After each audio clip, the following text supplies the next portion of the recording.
My little brother sent a message to the family group chat Friday night. Do not come to the cookout this weekend. My new wife says you bring the whole vibe down. Mom and Dad sent heart reactions repeatedly, as if it were hilarious. I typed only one word in response. Understood. I am Solange Pierre, 35 years old, Executive Vice President of Engineering at Nexara Biolabs in Raleigh, North Carolina, the company that is about to launch a medical device worth billions. My family still thinks I am the weird sister who just works in some lab and probably lives paycheck to paycheck. I locked my phone, placed it face down, and went back to signing contracts that could buy our parents' neighborhood twice over. Because when people tell me I am not welcome, I do not beg. I do not explain. I just let them find out the hard way. If you have ever been treated like the family punchline, go ahead and smash that like button and subscribe right now with notifications on. You do not want to miss what happened the next morning when she screamed loud enough for the entire floor to hear her. Saturday morning, 9:17 a.m. Zaria's voice rang through the speaker. Solange, there is a woman downstairs insisting she needs to speak with whoever handles investments. She will not give her name and says it is urgent. Her husband is with her. I told Zaria to send them up. The glass doors slid open exactly 1 minute and 53 seconds later. Naomi walked in first, wearing a tight red dress and oversized sunglasses pushed up into her silk press like she was about to shoot a music video. Jevin trailed behind her, hands buried in the pockets of his jeans, eyes on the floor. Both of them stopped dead the moment they saw me sitting behind the desk. Naomi's sunglasses slipped from her fingers and hit the marble with a loud clatter.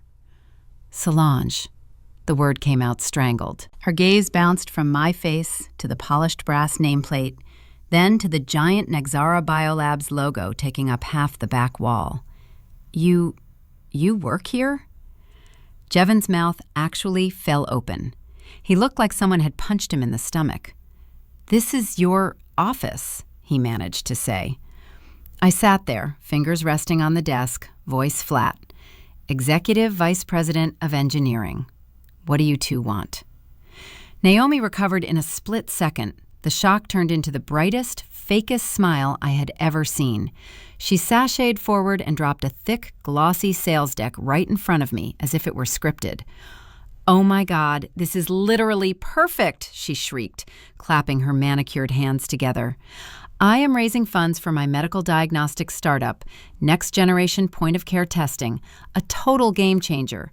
We need $2 million to get past FDA clearance.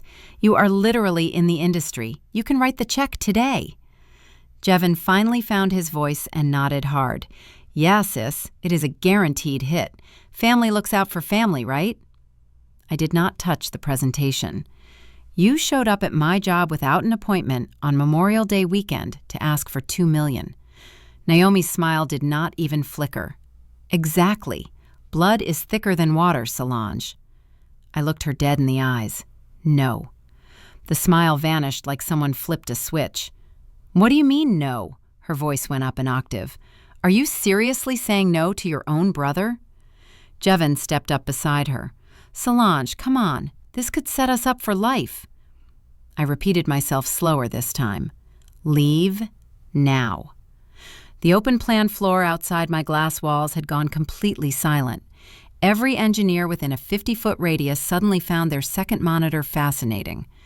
Naomi's face turned the exact shade of her dress. You are joking right now, she yelled.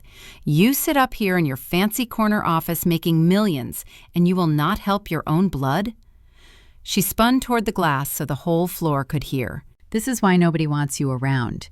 You are jealous that Jevin finally has a real partner, and all you have is this cold, pathetic job. Security was already moving. 2 guards in black polos appeared at my door before I even pressed anything. Ma'am, you need to lower your voice and exit the building, the taller one said. Naomi turned on him. Do you even know who she is? That is her brother. Jevin grabbed her wrist. Naomi, let us go. She snatched her arm back. No, she has no right to treat us like trash. The guard stepped closer. One already had the elevator held open. Jevin looked at me one last time, eyes wide with betrayal. "You are really choosing this place over us," he muttered as they dragged Naomi toward the hallway. She was still screaming about lawsuits and how I would regret this when the door slid shut, sealing off the noise. Zarya walked in after the chaos disappeared down the elevator shaft. "Your brother's wife is a special kind of special," she said. I opened the presentation just enough to see the cover page. Naomi Ashford, CEO and founder. Jevin was not mentioned once. I fed the whole thing into the shredder and watched the ribbons curl. My phone started buzzing on the desk before the elevator even hit the parking garage. Jevin's first call came through before I poured my coffee. I let it ring. He called again, a third time, a fourth. On the fifth, I answered. "What do you want, Jevin?" His voice cracked with pure fury. "Do you have any idea how humiliated Naomi is right now? She is sitting in the car crying her eyes out because of you." I stayed silent, waiting. "You could not give us 5 minutes," he continued. "You had to call security like we were garbage in front of your whole company." Still nothing from me. "You are heartless, Solange. Always have been." I took a slow sip of coffee. "Anything else?" He hung up. 10 minutes later, the texts rolled in. "Jevin, you just killed our future."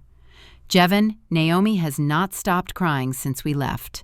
"Jevin, hope that big office keeps you warm at night." I muted the thread and opened my Wells Fargo app instead. That was when the notification banner dropped. Pre-approval alert. $480,000.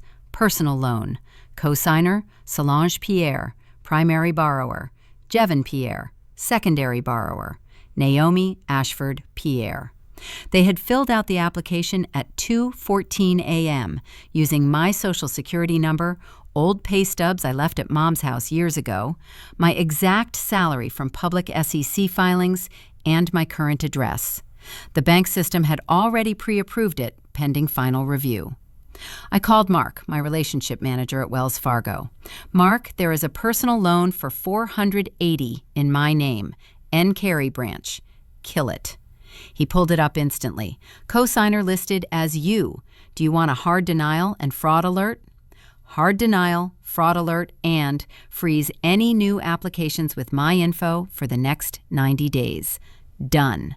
Confirmation email landing in 4 minutes. It landed at 10:41 a.m. Status, permanently denied. Reason, cosigner withdrawal and suspected identity fraud. I forwarded the PDF to Jevin with no caption. He called immediately. Declined. He called again. Declined. Then Naomi's number lit up the screen. "You think you are real smart, do you not?" she spat. "Blocking our loan like a child. You used my identity without permission. It is called family support. Clearly, you would not know anything about that. You forged my signature on a legal document. Oh, please, you make millions. 480 is pocket change to you. I spot fraud perfectly fine," she laughed, cold and vicious. "Keep playing the victim. I am going to tell Mom and Dad exactly what kind of selfish, greedy daughter they raised. By the time I am done, you will be persona non grata at every family event for the rest of your life." "Do it," I said. "Start with how you tried to steal $500,000 using my name." 3 full seconds of dead silence. "You will regret this," she hissed. "I promise you." She ended the call. I set the phone down and looked out the window at downtown Raleigh. At 10:27, the family group chat exploded. "Mom, Solange, did you really shame your brother and Naomi at your office?" "Mom, that is not how we raised you." "Jevin, she called security to throw us out, guys, over money. I left every message on read." By noon, Naomi had posted a long Instagram story soaked in tears about toxic relatives who only care about money and titles, complete with a shaky video of the Nexara building and captions about being stabbed in the back by your own blood. She tagged the company account. Zarya screenshotted it and sent it to legal within 30 seconds. I told legal to hold off for now. At 12:43 p.m., another alert from Wells Fargo pinged. New joint credit card application submitted. My name, Ann Jevons. Requested limit, $50,000. I called Mark again. He killed it before the system even finished processing. I spent the next hour pulling full credit reports from Equifax, Experian, and TransUnion, placing extended 7-year fraud alerts, freezing my credit at every bureau, and notifying every lender I have ever used that any application without my direct verbal confirmation was to be denied on the spot. When I finished, I leaned back in my chair and stared at the ceiling. They were not going to stop. That was clear as crystal now. A thick brown envelope appeared at my door that same afternoon. No return address, no courier label, just my name written in plain print.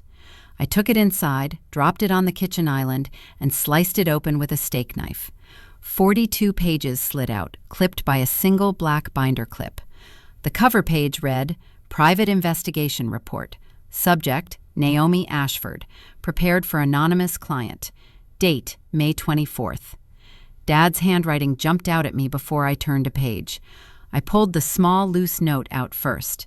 It was written on the back of an old light bill in shaky blue ink. I have suspected for a long time, but I did not know how to bring it up. If you can handle this, please do. I am sorry, Dad. I sat down and started reading. Page 1, Summary. Naomi Ashford, 27, married to Javon Pierre, December 2023. Previous marriage, Tyrell Whitaker, 2021 to 2022. Dissolved following Chapter 7 bankruptcy filing. Pages 2 through 12. Court documents from Tyrell Whitaker's bankruptcy. Naomi had convinced him to max out 8 credit cards for inventory for a beauty startup that never launched. Total debt, $200,000. Tyrell lost his townhouse in Buckhead, his truck, and his credit score dropped to 480. Naomi walked away with a settlement that paid her legal fees and left him with everything. Pages 13 through 20. Current credit report pulled yesterday. Naomi personally owes $81,000 across 12 cards, all maxed out. The interest alone costs her $3,000 a month. Pages 21 through 34. New personal loans opened in the last 3 months, all in Javon's name only. Total borrowed, $142,000. Purpose listed on every application: home renovation and business equipment. No renovations have started. No equipment purchased. Bank statements show the money moved to Naomi's personal account the same day it hit. Pages 31 through 38. Screenshots of text messages between Naomi and a loan officer. She used Javon's phone to text when he was at work. One exchange stood out. Naomi: just tell them my husband makes $120 at the dealership. They will not verify. Loan officer: approved. Pages 39 through 42. Social media deep dive. Private Instagram stories bragging about an upcoming 7-figure seed round. Photos in front of houses she does not own. Captions about building an empire. Every post hidden from Jevon's account.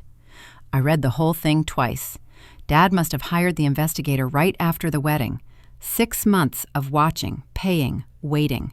6 months of pretending everything was fine at Sunday dinners, while Naomi smiled across the table. I went back to his note and read it again. The handwriting grew shakier near the end, as if he wrote it fast before he changed his mind. My phone stayed silent the rest of the night. No more calls from Jevon. No more threats from Naomi. The group chat had gone quiet too, probably because Mom and Dad were trying to figure out which story to believe. I poured a glass of wine, sat on the sofa, and opened my laptop. First, I emailed Tyrell Whitaker. The investigator had included his current contact info. Subject: Naomi Ashford. Body: I have the full report. I know what she did to you. I need 5 minutes of your time tomorrow night. Name your price.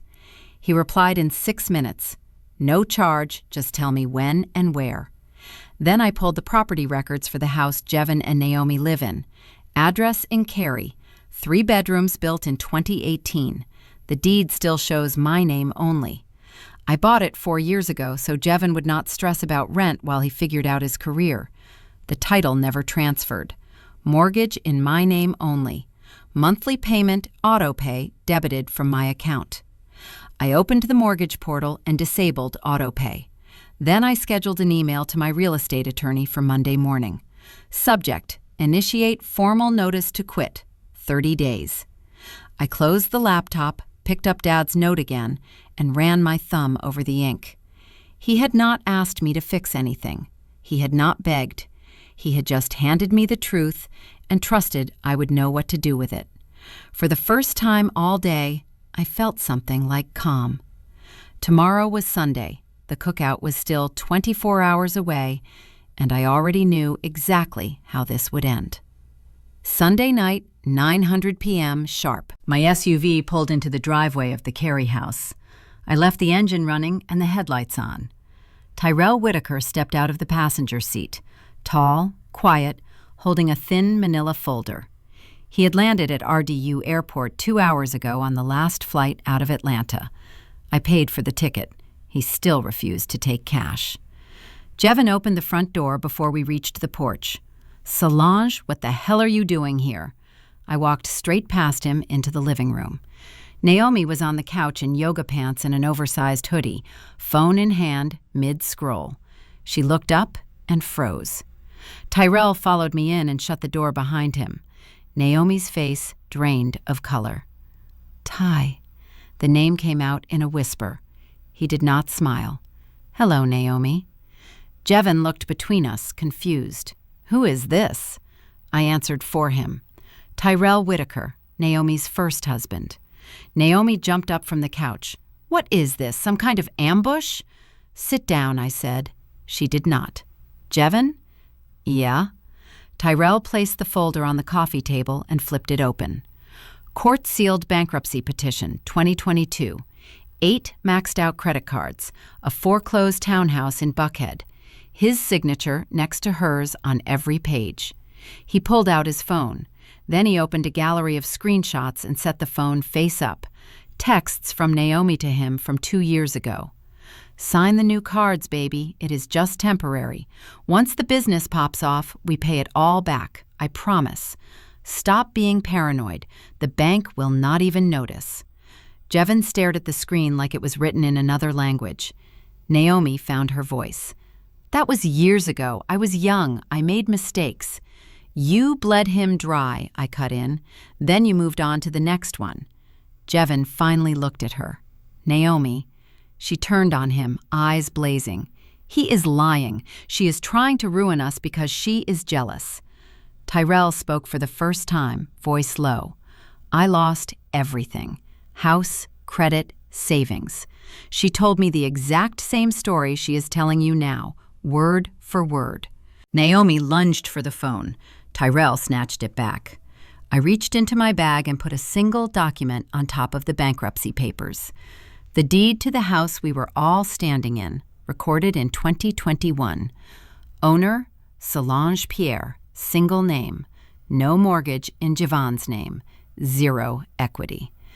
Jevon read the top line and went pale. I kept my voice level. "I bought this place 4 years ago so you would not have to worry about rent while you figured things out. The title never changed. The mortgage is in my name only. Insurance, too." Naomi laughed, loud and desperate. "You are bluffing. You would not kick your own brother out." "I disabled the mortgage autopay this morning," I said, "and I have removed my name from every account, loan, and application you have touched." Jevon stood up slowly. "Solange, you cannot." "I can and I am. All financial support ends tonight. The house is mine. You have 30 days to vacate."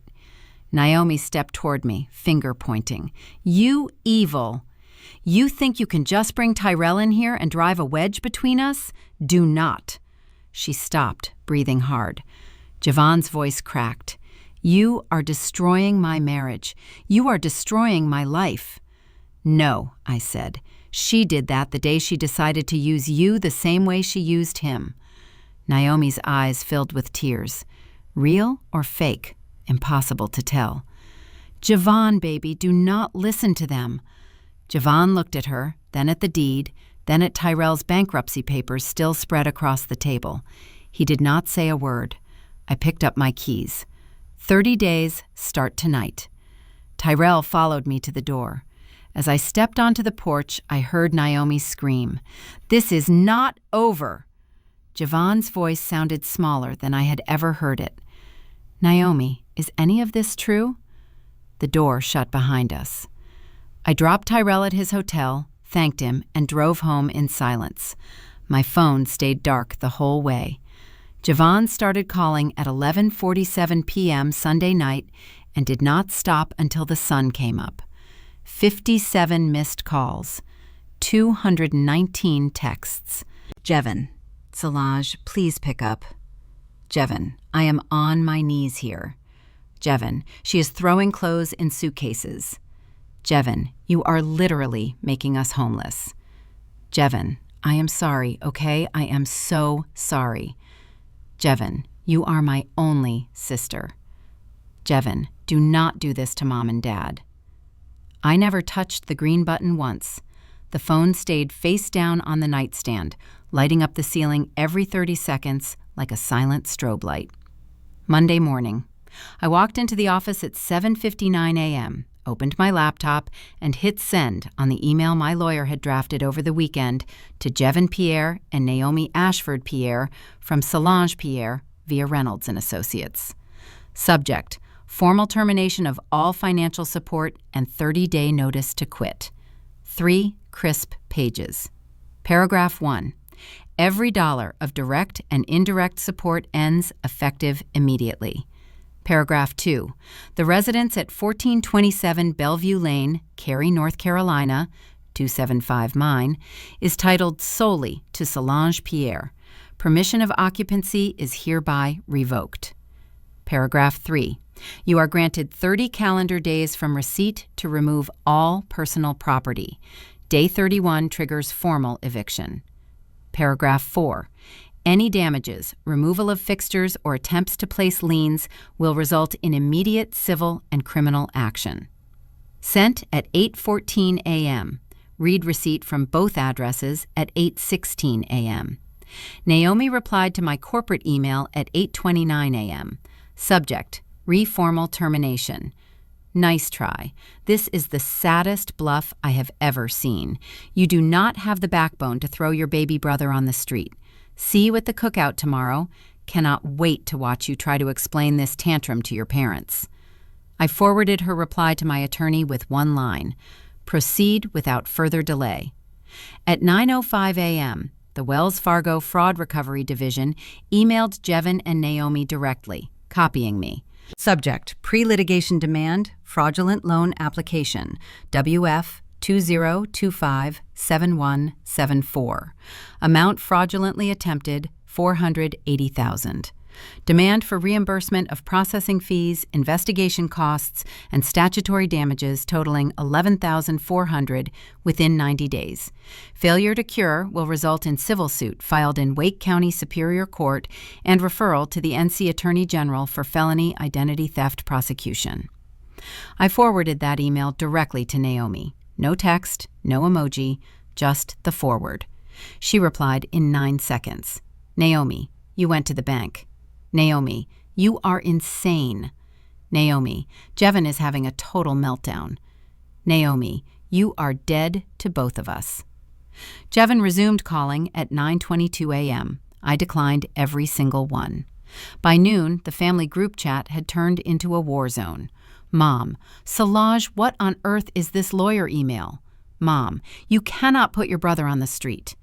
Dad, call me immediately. Jevon, she is trying to make us homeless before the holiday. Auntie Linda, this is not Christian behavior. I muted it and put the phone on Do Not Disturb. At 2:17 p.m., my attorney confirmed the 30-day notice had been hand-delivered by a licensed process server. Naomi signed for it at 1:59 p.m., with a middle finger to the camera. At 4:11 p.m., the mortgage server confirmed autopay was permanently canceled. The account now requires manual approval for any transaction. At 6:27 p.m., Naomi created a new group chat titled Family Meeting and added me, Jevin, Mom, Dad, 2 uncles, and 3 cousins. Naomi, everyone needs to see what Solange is doing to her own blood. She attached the lawyer's letter plus the Wells Fargo demand PDF. Naomi, Mom, Solange has gone too far. Dad, we will talk tomorrow, like it or not. Jevin, she is killing us. I left that chat without saying a word. At 8:52 p.m., the concierge in the lobby buzzed my condo. Ma'am, a Mr. Jevin Pierre is downstairs. He says it is life or death. Tell him I am unavailable. Security cameras showed Jevin pacing the lobby for 23 minutes, hands in his hair, before he finally walked out into the rain. By midnight, my phone showed 289 new messages and 71 missed calls. I did not open a single one. Tomorrow was Memorial Day. The cookout was still scheduled for 2 p.m., and I already knew exactly what I was putting on the picnic table. Memorial Day, 1:58 p.m. I pulled into Mom and Dad's driveway in Durham. The backyard already smelled like charcoal and ribs. Frankie, Beverly, and Maze floated over the fence before I even let go of the steering wheel, blasting from the speakers. Uncles, aunts, cousins, neighbors, everybody laughing, red cups in hand. Naomi was by the grill, standing next to Dad, wearing a white sundress and a cowboy hat, flipping burgers like she had been born into the family. Mom saw me first. Her smile faltered for half a second. Then she forced it wider and waved. "Solange, you made it!" I walked straight through the gate, across the grass, and stopped at the long picnic table covered in a red checkered cloth. Nobody noticed the thick manila folder in my hand until I dropped it with a heavy thud right between the potato salad and the baked beans. The silence spread like spilled beer. I opened the folder and spread the documents out in a neat row. First, the original deed to the Carey house, solely in my name, recorded in 2021. Second, the 30-day eviction notice signed by Naomi yesterday. Third, the mortgage statement showing the missed payment and acceleration clause triggered. Fourth, the Wells Fargo pre-foreclosure notice dated that morning. Fifth, Tyrell Whitaker's Chapter 7 bankruptcy discharge from 2022. Every page stamped with Naomi's signature right next to his. Jevin dropped his plate. Coleslaw splattered all over the patio. Mom's hand flew to her mouth. Dad's tongs froze in midair. Naomi laughed, nervous and loud. "What is this? Some kind of joke?" Jevin stumbled forward and fell to his knees in front of me, voice shaking. "Solange, please, I will fix it. I will leave her. I will do anything. Do not do this in front of everybody." I looked down at him. "You had 30 days. You chose to spend them lying." Naomi stepped up, cheeks flushing red under the hat. "You are doing this here on a holiday. You are sick." Mom finally found her voice. "Solange, baby, can we talk inside?" "No," I said. "Everybody deserves to see exactly who they have been defending." Dad looked at the bankruptcy papers like they were written in blood. "Naomi, is this true?" She rolled her eyes. "That was years ago. People change." Jevin was weeping now, hands gripping my jeans. "I did not know, I swear. I did not know the full story. I love her. Please, Solange." I took a step back so his fingers slipped off the fabric. Naomi kept talking. "You are just jealous because nobody wants you. You are alone with your money and your big job, and you hate it. We are happy." The aunties gasped. Someone killed the music.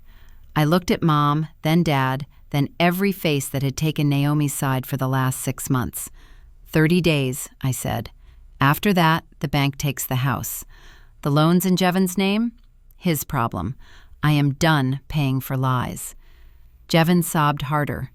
"You are my sister. You stopped being my brother the day you let her use my name to steal." Naomi lunged forward like she could grab the papers.